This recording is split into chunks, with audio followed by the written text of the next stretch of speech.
Bismillahirrahmanirrahim. Allahumma salli ala sayyidina Muhammad wa ala ali sayyidina Muhammad, amma ba'd. Kitabul Hikam, hikmah kedua. Qala al-muallifu rahimahullahu ta'ala wa nafa'ani wa iyyakum bil ahbab min barakati asrari fid darain, amin. إرادتك التجريد مع إقامة الله إياك في الأسباب من الشهوة الخفية، وإرادتك الأسباب مع إقامة الله إياك في التجريد انحطاط عن الهمة العلية.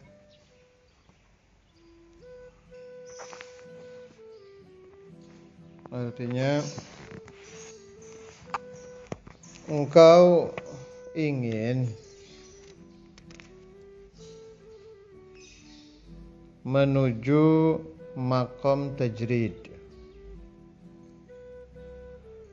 padahal Allah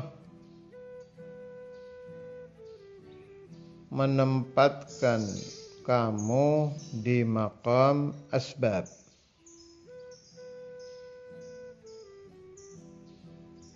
Bila itu terjadi, maka bukan Allah sedang menurunkan hidayah, bukan. Salah anggapan seperti itu. Dan biasanya yang terjadi di hati salik, di hati murid, dia menduga, wah, saya lagi mau naik makom ini. Saya sedang akan dinaikkan Allah ibadah saya. Dia menduga saya sedang irtiqa, meninggi ini, dari makom asbab ke makom tajrid. Padahal yang terjadi sedang muncul syahwah khafiyah yang ditunggangi syaitan. Wah, ini penting ini. Jadi pelan-pelan arti kalimatnya saya artikan, kemudian pemahamannya. Urusan talbis iblis seperti ini penting ini. Dan ini ma'radus syaitan. Syaitan itu punya gelanggang khusus untuk menyesatkan salikinnya di hal-hal begini ini. Ini salah satu gelanggang syaitan. Dan si murid bisa jadi seumur hidupnya dia di ma'radus syaitan, dan dia menyangka bahwa dia sedang berada di gelanggang kebaikan, di ma'radul khair, di ma'radul ihsan, di ma'radnya orang-orang saleh, padahal dia di ma'radul syaitan. Sering disinggung sama Imam Ghazali di karangan-karangan beliau, di Bidayah juga ada itu kan. Sering beliau bahas itu. Sering diulang-ulang sama Imam Ghazali, wa hum yahsubuna annahum yuhsinuna sun'a. Pernah saya bahas kalau nggak salah ini urusan salah satu cara syaitan itu menyamarkan kebaikan, diletakkan di keburukan. Maka salik menyangka ini khair padahal syar. Murid menyangka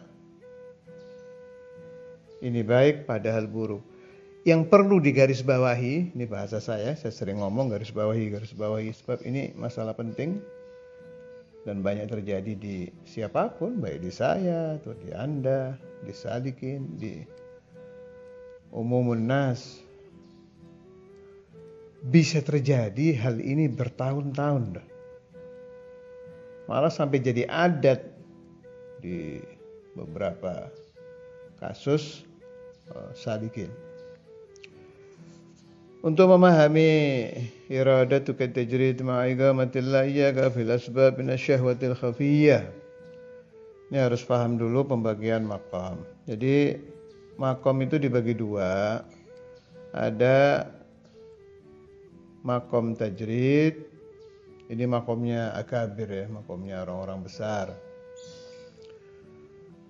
Imam-imam yang kehidupannya hanya ibadah kepada Allah, ulama-ulama yang kehidupannya hanya mengajar, apalagi kaum sufi yang hanya ibadah saja, berhentinya ibadah itu untuk mendidik murid-muridnya di dalam thariqah, itu namanya maqam tajrid. Makom ini bukan ini kayak makom kewalian, abdal, autad. Ini bukan ke sana ini pemahamannya. Makom ini enaknya diartikan muradnya itu keadaan kehidupan lah ya gitu. Kayak Ustadzul Imam Habib Abdullah bin Fiqih, Syekhna Abu Yahya kan nggak punya toko itu, nggak punya toko, nggak punya apa namanya perniagaan. Hidupnya kan cuma ta'lim, ngajar aja. Itu namanya maqam tajrid. Jadi rezekinya itu siapa kata Allah. Jadi begitu, ada maqam asbab, ada maqam tajrid. Yang saya lihat sendiri dan saya sering mikir dari mana ini rezekinya ini. Itu ya ayah saya sendiri, sebab beliau jalasa fi maqamit tajrid. Itu istilah tasawufnya begitu. Beliau duduk di maqam tajrid. Maksudnya bagaimana? Kehidupan yang beliau jalani untuk urusan nafkah, untuk urusan kesehatan dan lain-lain itu betul-betul pasrah kepada Allah Ta'ala. Nah, loh, tapi kok ke dokter? Nanti kita bahas. Ini urusannya di hati nih. Si maqam tajrid ini. Kehidupan nyatanya mah beda lagi nanti. Jadi maqam tajrid itu urusannya hatinya orang. Kita kadang bisa menilai di kehidupan zahirnya. Ada yang kelihatan nyata. Betul-betul hidup di gua. Betul-betul tidak kelihatan mubasyarah dengan pekerjaan. Ada yang ya tasatar, pura-pura. Alhasil qalbuhu fi maqami tajrid. Ini pemahaman saya ya tentang maqam asbab dan maqam tajrid.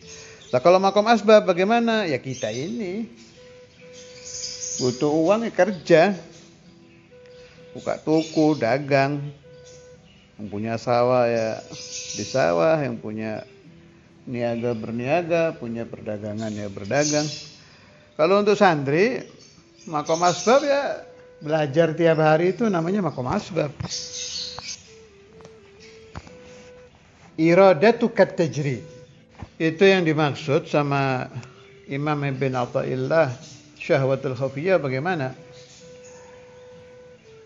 Lah orang yang seperti kita ini yang mencari rezekinya dengan kasab ikhtiar, yang jalasa fi maqamil asbab, yang duduk di maqam asbab, yang mencari duniawi dengan bekerja, dengan kasab ikhtiar, mencari kesehatan dengan ke dokter, mencari ilmu dengan ke sekolah, dan ini rata-rata orang yang seperti ini.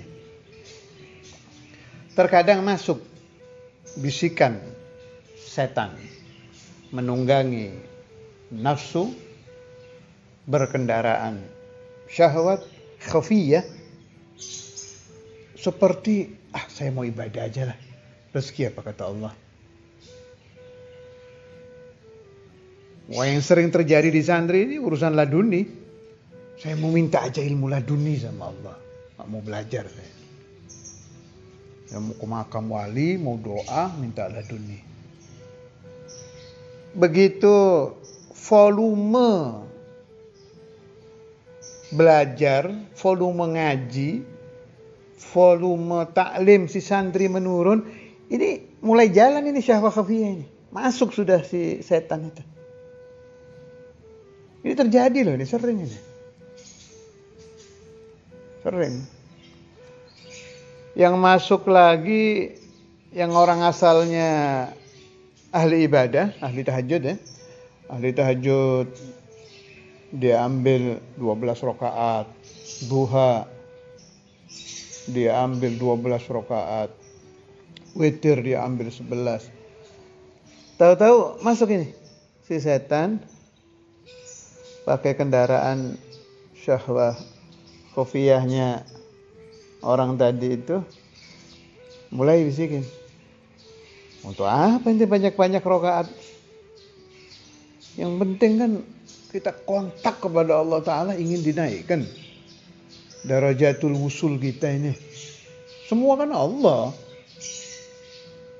Apa bedanya kamu mohon kepada Allah dengan kencang di hati tanpa puluhan rakaat tadi, dengan doa di dalam salat terus itu. Allah, ada talbis iblis, tipuan setan yang sangat halus. Saya sering dinasihati sama guru-guru saya, Ki Ahmad, Syekhuna Abu Yahya, Syabul Imam, dan lain-lain itu, yang mulakhasul gaul, setan itu halus, gak ketara, hebat, tidak ketara. Tidak ketara. Ini untuk ke kiai-kiai besar, habib-habib besar, wali-wali besar saja itu masuknya halus, gak ketara. Hanya kalau aulia mahfud ya, aman sudah, selagi jadi wali. Ini yang repot ini yang belum jadi wali nih. Apalagi kelas-kelas mau masuk TK kayak kita ini. Itu halus masuknya. Makanya untuk menghindari tertipunya kita masuk iradatu tajrid ma iqamatillah iyyaka fil asbab minasyahwatil khafiyah, ini ada yang namanya muhasabah. Ghazali sering nyebut itu, ulama-ulama tasawuf juga. Tiap hari harus ada muhasabah. Ini saya begini keliru apa tidak ya? Berpikir, kalau ketemu orang soleh tanya, mentasheh keadaan ruhani kita itu, kita tasheh. Saya gini keliru enggak ya? Saya gini ketipu setan enggak ya? Minimal kita mentasheh. Kalau sulit ketemu mursyid-mursyid yang mu'tabar, yang sahih, kan susah nyarinya sekarang ya. Orang-orang aulia salihin yang hidup kan susah. Paling enak mentasheh ke riwayatnya wali-wali, riwayatnya kitab-kitab. Ya, seperti apa hati-hatinya Syekh Abdul Qadir Al-Jailani dari talbis iblis, dari godaan syaitan yang sangat halus di manakib itu yang sering saya bawa ceritanya, sampai puluhan ahli thariqah tertipu, 70 kalau nggak salah ya, 70 min ahli thariq. Hanya beliau yang selamat. Itu karena hati-hatinya beliau. Ada saya dapat nasihat juga dari masyayikh, juga di kitab-kitab Imam Sya'rani terutama. Itu katanya tiap kita merasa kayak mau naik gitu. Ada rasa mau naik darajah suluk atau mau naik angka ibadah zahir. Pokoknya mau naik zahiran wa batinah. Itu harus ada, kata Imam Sya'rani itu, kasratul hadar, hati-hati yang sangat. Hati-hati gitu. Dari apa? Dari setan. Dari setan.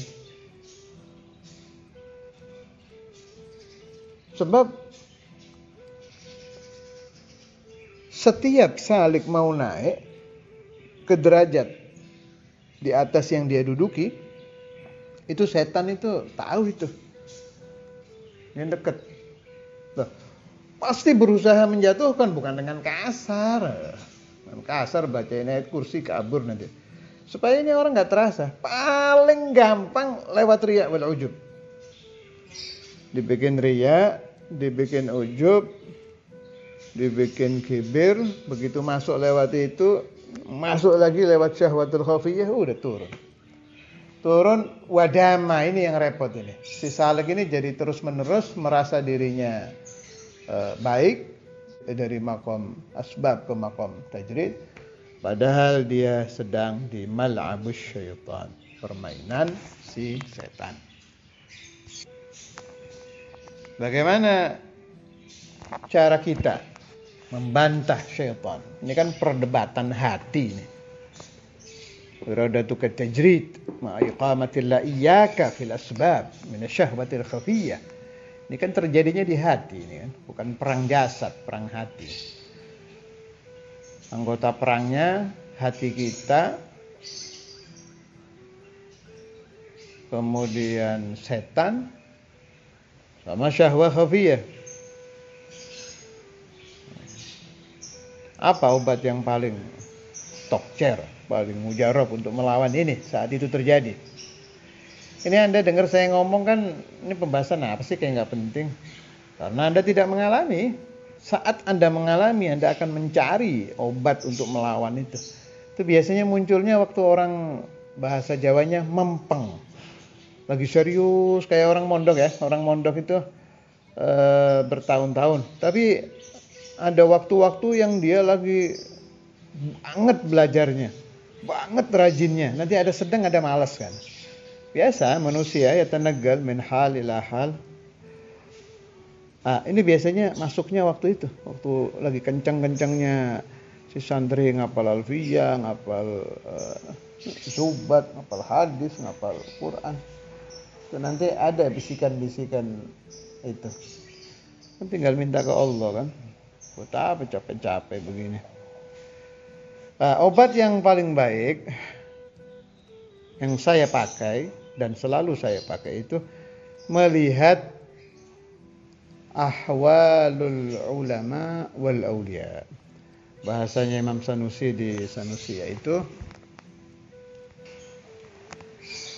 kalau beliau ngasih nasihat tentang urusan aqaid kali ini ya.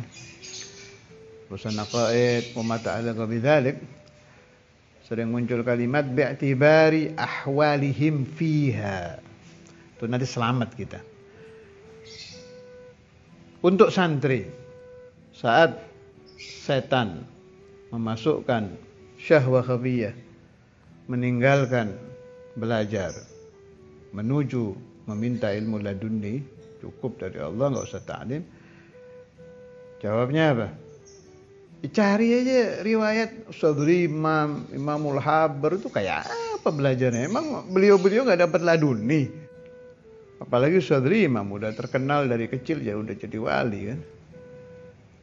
Itu riwayat saya dapat dari salah satu kiai sepuh di Gondang Legi, almarhum sudah, guru saya juga.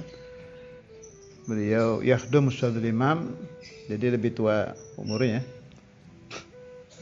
Ustadz Imam meninggal duluan, jadi beliau tahu Ustadz Imam dari kecil sampai wafat. Beliau tanya ke pamannya ini juga orang soleh, wali.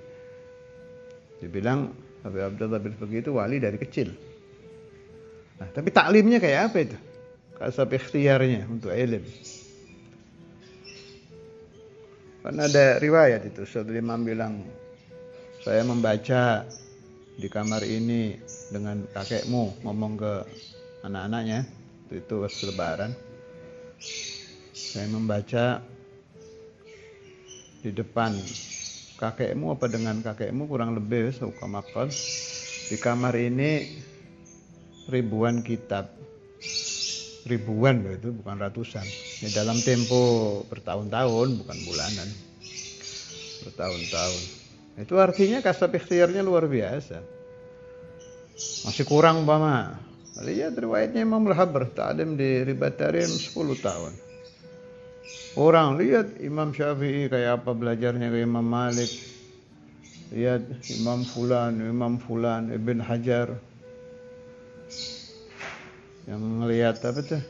Batu ditetesi air, akhirnya ta'lim lagi dan lain-lain.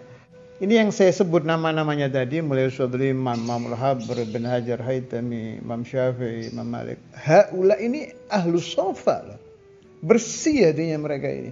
Dan fi zamanis sofa dibanding zaman kita, di zaman yang maksiatnya sangat sedikit dibandingkan zaman kita. Artinya maksud saya ingin ngomong apa? Ada laduni mereka, ada futuh. Mulai kecilnya udah dapat macam-macam bersihnya kayak gitu. Nah, tapi tetap yata'allamuna, yajlisuna fi maqamil asbab.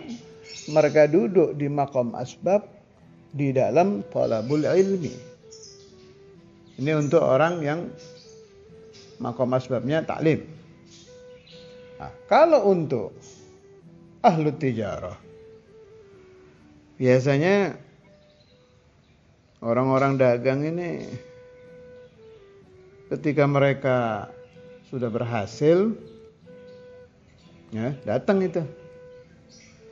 Bisikan di hati, udahlah cukup. Sekarang udah waktunya ibadah, nggak usah kerja. Udahlah cukup. Ini seperti baik kan dong. Ini bisikan-bisikan seperti ini seperti baik.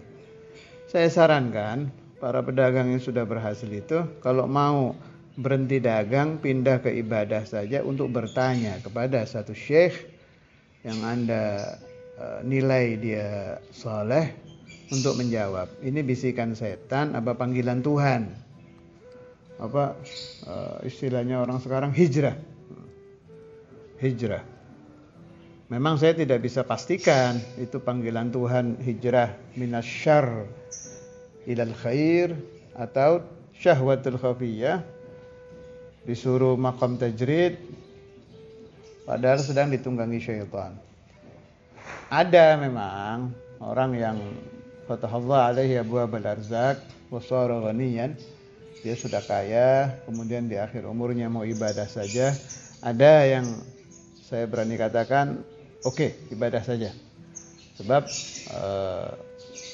kewajiban dia untuk nafkah sudah cukup. Memang ada.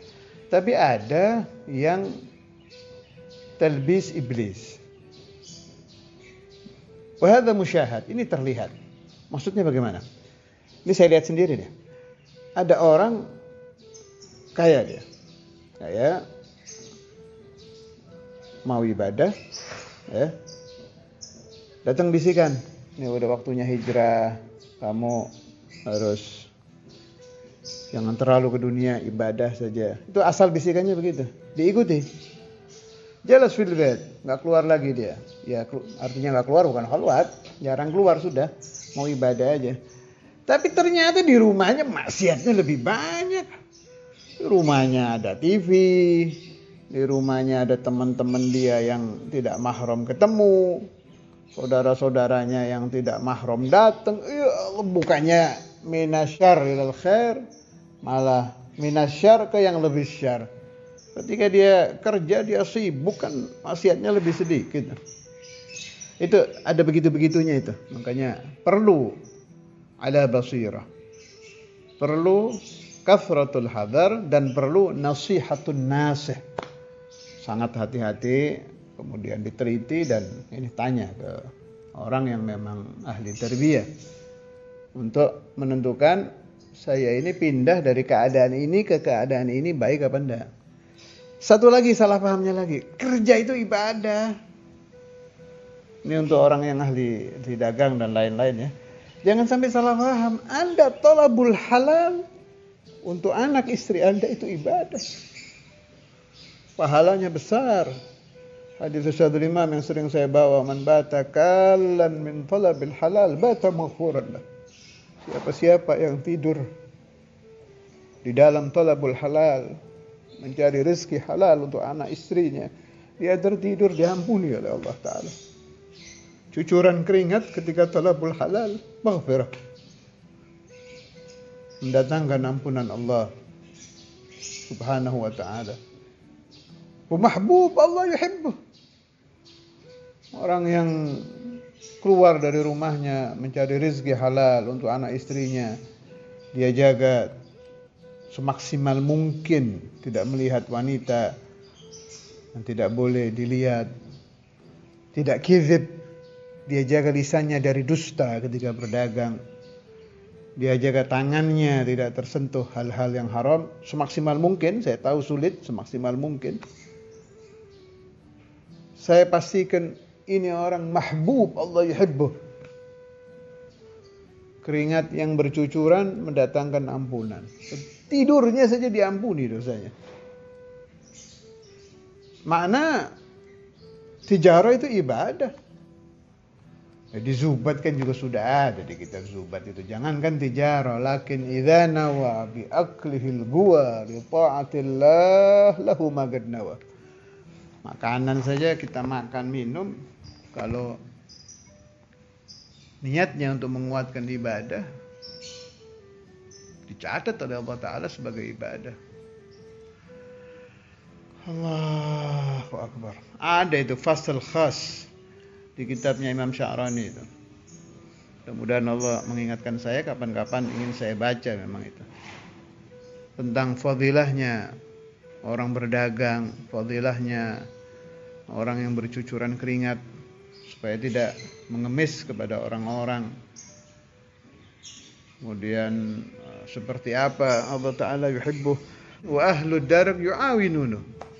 Aulia ahlu darb itu kalau ada orang yang kerjanya lillah, betul-betul untuk talabul halal. Ini lagi. Talabul halal itu semakin dekat kiamat semakin sulit.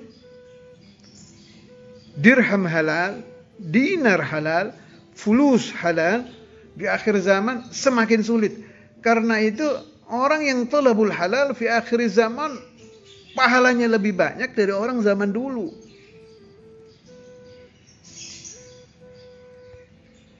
Kan udah jelas dalilnya itu. Agallu ma yujad fi akhir zaman dirham halal. Paling sedikit yang bisa didapat di akhir zaman itu fulus halal. Apalagi itu yang Ustaz Imam pernah baca di majelisnya di Sahih Bukhari itu. Ya'ti 'alan nasi zamanun la yubalil mar'u ma akhadh min halal am min haram atau kama qala. Akan datang zaman orang tidak memperdulikan lagi mengambil rezekinya itu baik halal atau haram. Makna bagaimana? Kok sampai muncul sifat tidak peduli? Karena sulit. Karena sulitnya dirham halal. Dan ini sudah terjadi, sudah lama terjadi dirham halal ini. Ada lagi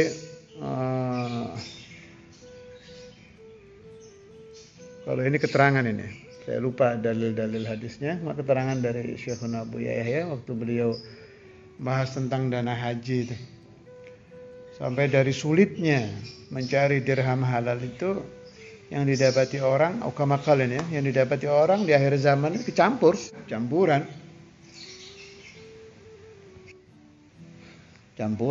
halal murni sulit ya. Ada satu kiai ahli suluk, ahli tirakat, Kiai Thayyib, Mbah Thayyib Sumengkoy di daerah Mojokerto. Saya pernah ziarah ke sana sama kakak saya Abdul Qadir sama Pak Syuaib almarhum. Itu panjang beliau ngasih nasihat tentang halal ini, makan halal, minum halal, urusan halal-halal ini sampai akhirnya beliau punya pendapat begini dan diamalkan loh ini, diamalkan. Ini kagumnya saya kepada beliau. Beliau punya tanah yang murni, punya beliau murni, artinya tanah murni itu belinya bukan dari orang zalim. Murni ini tanah. Adzon itu dari orang tuanya, orang tua dari kakek gitu. Di situ beliau tanam. Ini yang saya lupa ini. Ketela pohon atau apa gitu. Bukan jagung, bukan. Kalau enggak ketela pohon atau sebangsa itulah. Yang beliau makan itu aja tuh. So'imud dahar ini kan, Mbak Thayyib ini puasa tiap hari. Yang beliau makan itu dari situ itu. Itu aja. Betul-betul jaga itu. Talabul halal, aklul halal, syurbul halal betul-betul dijaga. Minumnya murni dari sumur. Dari air sumur. Gak mau yang campuran-campuran aneh-aneh. Apa yang beliau dapat? Beliau bilang, janji Allah la fatahna alaihim barakatin minas sama, itu yang ayat itu terjadi di beliau. Jadi betul-betul Allah Ta'ala memberikan barokah di dalam rezeki, barokah di dalam kehidupan, barokah di dalam Apa saja yang beliau kerjakan. Fatahna alaihim barakatin minas sama'i wal ardu, terjadi di beliau itu. Jadi khulasahnya bagaimana? Talabul halal itu ibadah. Talabul halal di akhir zaman lebih besar pahalanya daripada talabul halal orang-orang di zaman dulu ketika talabul halal masih gampang. Talabul halal itu suluk. Maka maqam asbab, kalau kita duduk di maqam asbab, dan itu kebanyakan kita, itu rizq minallah. Pergunakan sebaik-baiknya untuk mendapatkan derajat-derajat taqarrub kepada Allah Ta'ala. Dan jangan sekali-kali kita mengikuti bisikan setan untuk pindah ke maqam tajrid, sebab itu bukan kelas kita. Udah jangan ya hanu dah. Kelas kita itu maqam kasab ikhtiar. Berarti mustahil? Enggak. Ya, ada di Zubat nasihat tentang maqam kasab dan maqam tajrid. Wal haqu antam kusa haitsu anzalak hatta yakuna Allah anhu naqalak. Kalau mafhumnya begini. Bagaimana yang benar? Apa kita selamanya harus di maqam kasab ikhtiar saja, enggak boleh ke maqam tajrid? Tidak. Yang benar itu sudah tetap di maqam tajrid sampai datang masa Allah Ta'ala memindahkan Anda. Allah sendiri yang memindahkan Anda dari maqam kasab ikhtiar ke maqam tajrid. Apa tandanya? Kita lanjutkan besok. Tanda-tanda apa yang bisa dipaham murid, dipaham salik, bahwa Allah menghendaki dia di maqam tajrid atau maqam kasab. Sedikit keterangan. Yang paling gampang ditanya guru, selesai sudah. Idza qala laka syaikhuka intaqil min magamil asbab ila magamit tajrid, selesai, tanggung jawab guru. Tidak akan keliru kalau guru yang menyuruh, tapi kalau yang menyuruh hati kita, nah itu ada pembahasannya.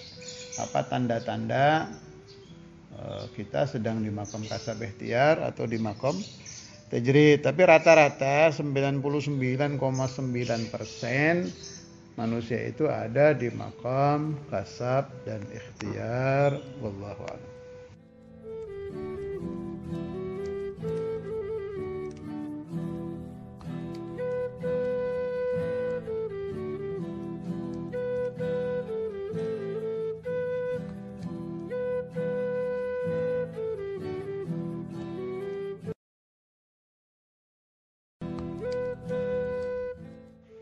Bismillahirrahmanirrahim.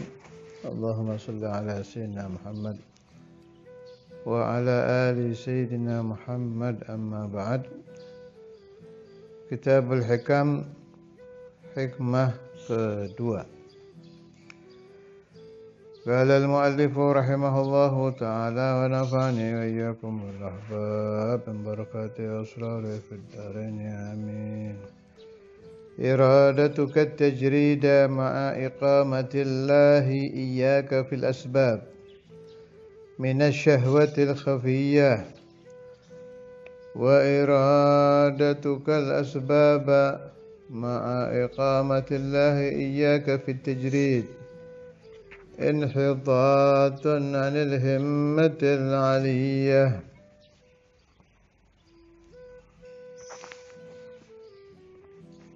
Artinya, engkau ingin menuju maqam tajrid, padahal Allah menempatkan kamu di maqam asbab.